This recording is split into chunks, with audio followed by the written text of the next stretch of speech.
જય માતાજી ખેડૂત ભાઈઓ, આપણી ખેડૂત ચેનલમાં સ્વાગત છે. અને આજે આપણે વાત કરવાની છે આ મગની ખેતી વિશે.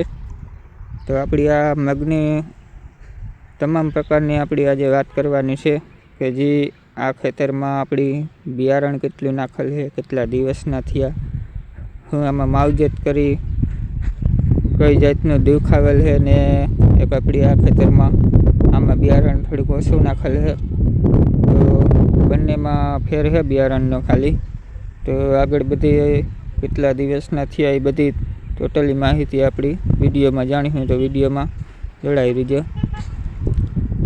તો ખેડૂત ભાઈઓ, પહેલાં આપણી વાત કરીએ કે આ મગમાં અત્યારે આપણી 1 મહિનો દિવસ થયો પાણી કાઢ્યું ત્યાંથી. તો આમાં એક આપણી કુકડ આવેલ હતું, જે આપણી તમને બતાવીએ.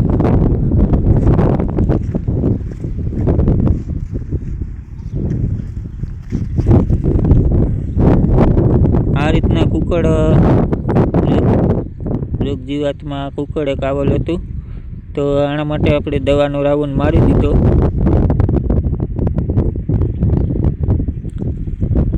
તો આ કુકડ આવે એટલે પછી મગ બરવાનો ચાન્સ વધી જાય.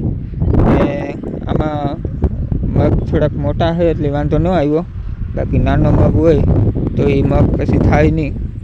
જેથી કરીને જો આપણે જોઈએ આ નાનો છોડવો છે બરાબર, એવો આ નાનો છોડવો હોય ને આવી રીતના કુકડ આવી જાય તો પછી આમાં કંઈ થાય નહીં, વધે નહીં, ને એટલી કંઈ હિંગું ન આવે ને ઉત્પાદન ન થાય.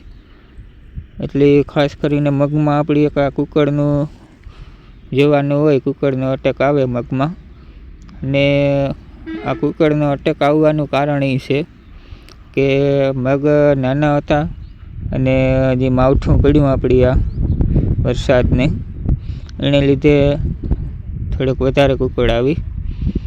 બાકી કંઈ દવા મારી દીધી એટલી વાંધો નહોતા આવે. અહીં પાછી હરખી નરવાઈ પકડાઈ ગઈ. તો આપણી આની વાત કરીએ કે આ 1 મહિનો દિવસના મગ છે અને આ 2 મહિનાવાળી જાત છે, 2 મહિને પાકી જતા હોય. અને આનું બિયારણ આપણી બોમ્બે સુપર કે બોમ્બે સુપર બિયારણ છે.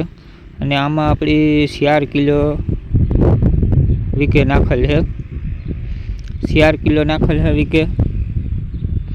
અને આપણે 10 હાર્યું કરેલ છે એક ક્યારામાં, 10 હાર્યું છે 4 કિલો બિયારણ વીકે 4 કિલો. અને 1 મહિના દિવસના થયા ને આ પછી થોડાક વાહે વાવેલ છે. આ મહિના દિવસ હજી નથી થયો ને આમાં આપણે ખાલી 3 કિલો બિયારણ વાવેલ છે વીકે, ને અત્યારે પાણી ચાલ્યું છે.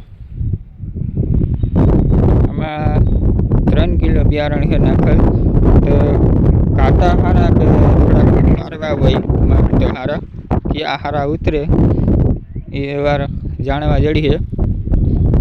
તો પાણી બેયમાં સેમ છે, એક જ પાણી, એક જ વાયનું અને એક જ જમીન. અને બિયારણ પણ બોમ્બે સુપર બે એક જ છે. અને ખાલી 6-7 દિવસનો ફેર છે. આ 6-7 દિવસ વહેલા વાવેલ છે. આમાં 4 કિલો બિયારણ વીકે અને આમાં 3 કિલો બિયારણ વીકે. બિયારણ પણ બે એક જ, બોમ્બે સુપર. તો બંનેમાં આ પાસતરા છે અને થોડાક પાખા વાવેલ છે, એટલે પારવા 3 કિલો બિયારણ. એટલે આ જે રોગ જીવાતની વાત કરીએ, જે આ કુકડનો અટેક આવ્યો એ બંનેમાં આવેલ છે સરખો. એવું નથી કે આ મગ ઘાટા વાવેલ છે એટલે એમાં વધારે આવ્યો કે આમાં ઓછો આવ્યો, પાખા વાવેલ છે એટલે ઓછું બિયારણ નાખેલ છે. એટલે બંનેમાં સરખો જ અટક છે,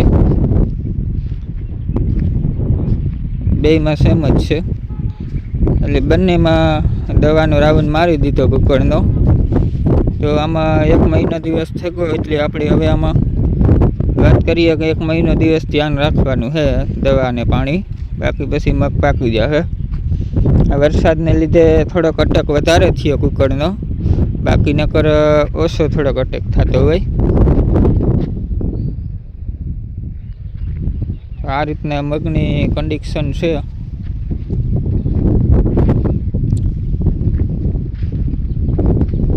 આપણી એક ઓલી બાજુ થોડાક કાંટા નાખ્યા હતા 3-4 કિયારામાં, જેથી કરીને કદાચ ફેરફાર હોય થોડો ઘણો તો પણ ખબર પડી જાય ઉત્પાદનમાં.